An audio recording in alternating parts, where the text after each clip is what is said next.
It's all about control and power. All right, let's go. Come on, Willie, let's go. Walk, walk, walk. You smashed the window. Don't worry about it. Don't worry. So, Sasha, Sam is right now probably the furthest from the science fiction aspects of the show.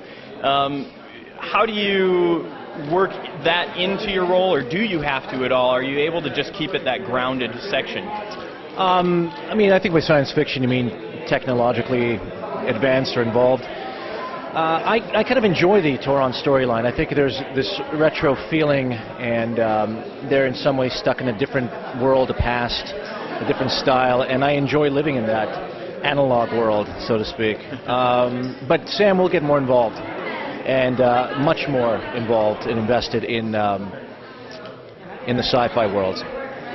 Are the rituals developed just by the writers, or is that something that you have any process in? You're also the most involved in that. Yeah, no, we all did. Isai and I, we're often involved in the creative process in developing little rituals, like you saw perhaps at the funeral, the wake, little hand gestures, little songs, certain greetings or farewells. We try to throw in as much Toron or ancient Greek as it is into our speech. So we have quite a bit of involvement in creating the cultural elements of the Toron people. So it's been fun. You've started out so far as probably mostly the staunch mob man. Are we going to get to see a little bit deeper into Sam's life and into Sam's personal experience? Very much so, very much. The latter half of our season is going to involve a lot of Sam's and Joseph's storylines. We're going to see flashbacks to their youth, what happened to them, Toron. You're going to get a real great look and insight into these two men as kids and as men, and their backstories, and you're going to get to know them very intimately.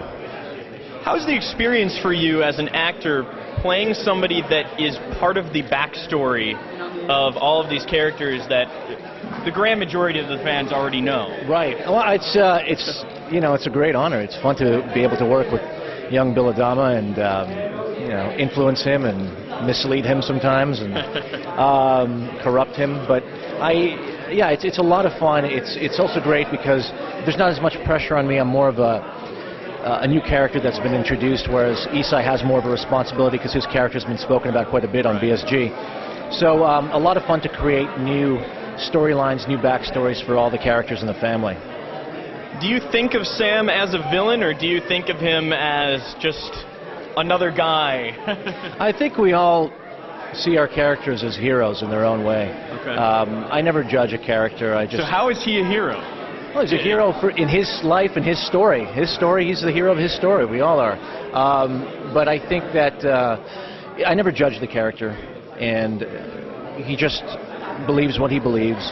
He has a particular view of the world, his own particular moral compass, and I think he's a complex character, and that's why I think a lot of people have been able to relate or connect to the character, appreciate him, because they could see that there's a lot more beneath the surface, and as you'll see in the latter half of the season, there's a lot under that surface. Okay. So what are you doing, Sam? Running a criminal school? Yeah, you want to join? Better pay, top benefits. I think I'm good. Oh, you think about it.